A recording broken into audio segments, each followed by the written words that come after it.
बच्चों, आज हम लोग मित्रता शीर्षक के चतुर्थ अवतरण का अवलोकन करेंगे,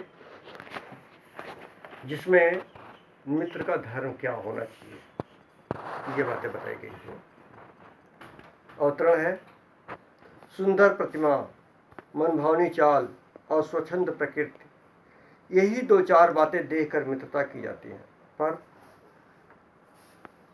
जीवन संग्राम में साथ देने वाले मित्रों में इसे कुछ अधिक बातें होनी चाहिए। मित्र केवल उसे नहीं कहते जिसके गुणों को तो हम प्रशंसा करते हैं, पर जिससे हम स्नेह न कर सकें, जिससे अपने छोटे मोटे काम तो हम निकालते जाएं, पर भीतर ही भीतर घृणा करते रहें।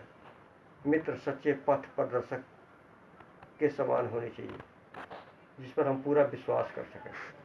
भाई के समान होना चाहिए, जिससे हम अपने प्रीत पात्र बना सकें। हमें और हमारे मित्र के बीच सच्ची सहानुभूति होनी चाहिए, ऐसी सहानुभूति जिससे एक के हानि लाभ को दूसरा अपना हानि लाभ समझे। मित्रता के लिए आवश्यक नहीं कि दो मित्र एक ही प्रकार के कार्य करते हों, एक ही रुचि के हों। इस प्रकार प्रकृति और आचरण की समानता भी आवश्यक या वांछनीय नहीं है। दो भिन्न प्रकृति के मनुष्यों में प्रीत और मित्रता रही है। यह लेखक ने बताया है कि मित्रता के लिए यह आवश्यक नहीं कि वह एक ही कार्य करते हों, एक ही जाति के हों, एक ही उम्र के हों। ऐसी कोई वांछिक या निर्धारित नियम नहीं है। मित्रता कहीं भी किसी से भी हो सकती है। बशर्ते आवश्यकता इस बात की है कि मित्रता वास्तविक तथ्यों पर आधारित है। पूरे मन से उस व्यक्ति के प्रति हम समर्पित हों, उसके हानि लाभ को हम अपना हानि लाभ समझें, उसके दुख में हम दुखी हों, उसकी प्रसन्नता में हम कुछ सुन करके देख करके हम प्रसन्न हों। यही वास्तव में ऐसे गुण होने चाहिए। पहला है, संदर्भ लिखिए। प्रस्तुत गद्यावतरण हमारी पाठ्य पुस्तक हिंदी के आचार्य रामचंद्र शुक्ल द्वारा लिखित निबंध मित्रता शीर्षक से लिया गया है। यह लेखक ने मित्रता पाठ के आधार पर आदर्श मित्र की कल्पना करते हुए उसके गुणों की चर्चा की है। इसके बाद रेखांकित अंश: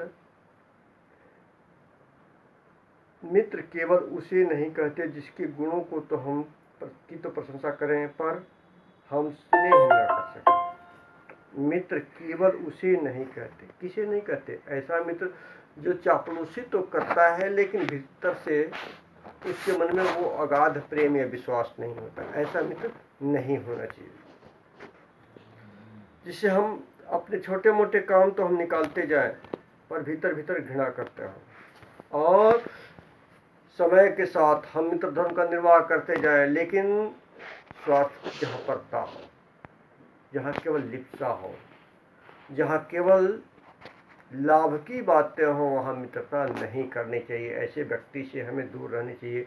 वह कब धोखा देगा हमें पता नहीं चलता है, और जब वो धोखा देता है तो हमारी बहुत भारी क्षति होती है। ऐसे स्वार्थी लोगों से हमें कदापि मित्रता नहीं करनी चाहिए, जो चापलूसी तो करते हैं लेकिन भीतर ही भीतर हमसे घृणा भी करते हैं। मित्र सच्चे पथ प्रदर्शक के समान होना चाहिए। पथ प्रदर्शक से तात्पर्य रास्ता बताने से। जब भी आप भटके तो तुरंत आपकी उंगली पकड़ करके आपको सच्चे मार्ग पर ले चले। मित्रता में रूठना मनाना भी होता है। जब आप गलत राह पर चलते हैं तो मित्र, सच्चा मित्र जो होता है वो रूठता है और आपको सच्चे मार्ग पर ले जाने का प्रयास करता है। और सच्ची सहानुभूति होनी चाहिए, अर्थात सच्चे मार्ग पर ले जाकर के उसके भीतर सच्ची प्रेम की भावना उदित होनी चाहिए, दिखना चाहिए। उसके चेहरे से, उसके गुण से, उसके सोच में मित्रता का अस्थायी गुण दिखना चाहिए।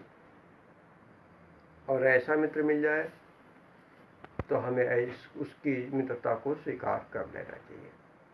इसके लिए कुछ आवश्यक शर्तें हैं। अब ये ऐसा नहीं है कि वो हमारी जाति का हो, हमारी उम्र का हो, हम एक ही व्यवसाय का हो, गुणों के आधार पर मित्रता ऐसा देख के नहीं होता।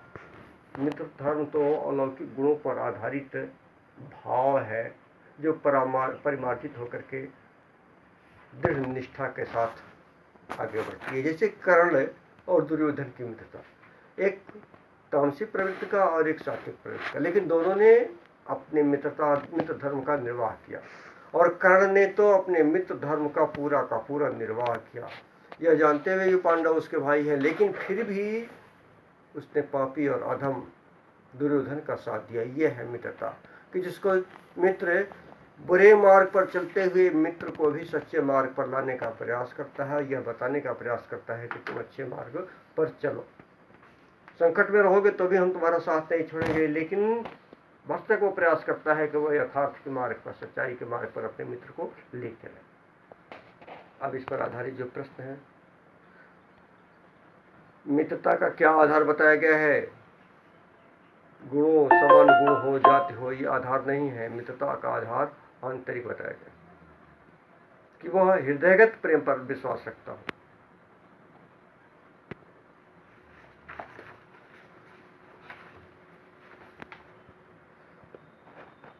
किसे मित्र नहीं कहा जा सकता? जो सुख में तो साथ दे लेकिन दुख में साथ न दे, वो मित्र नहीं है। मित्र कैसा होना चाहिए? मित्र जो दुख में सदैव आगे बढ़ करके साथ दे और सुख देख करके प्रसन्न हो, ऐसा मित्र होना चाहिए। जो भीतर भीतर घृणा करता हो, ऐसे व्यक्ति से हमें दूर रहनी चाहिए। बाहर दिखावा तो करता है, लेकिन भीतर भीतर उसमें वो प्रेम नहीं होता। तो ऐसे लोग विषैले सांप की तरह होते हैं, जो कभी भी डंक मार करके हमें खतरे में डाल सकते हैं। एक मित्र में हमें कैसी सहानुभूति होनी चाहिए? उसके दुख को हम अपना दुख समझें और उसके सुख को हम अपना सुख समझें। लेखक ने अच्छे मित्र की क्या विशेषताएं बताई हैं? अच्छा मित्र सदैव अपने मित्र के लिए सदैव दुख सुख में भागीदार होता है। मित्र गलत राह पर जाता है तो उसको वो सचेत करता है, और जब वो हतोत्साहित होता है तो उससे उत्साहित करके और अच्छे मार्ग पर ले चलता है। इस प्रकार अगले उतरण में फिर मिलेंगे। धन्यवाद।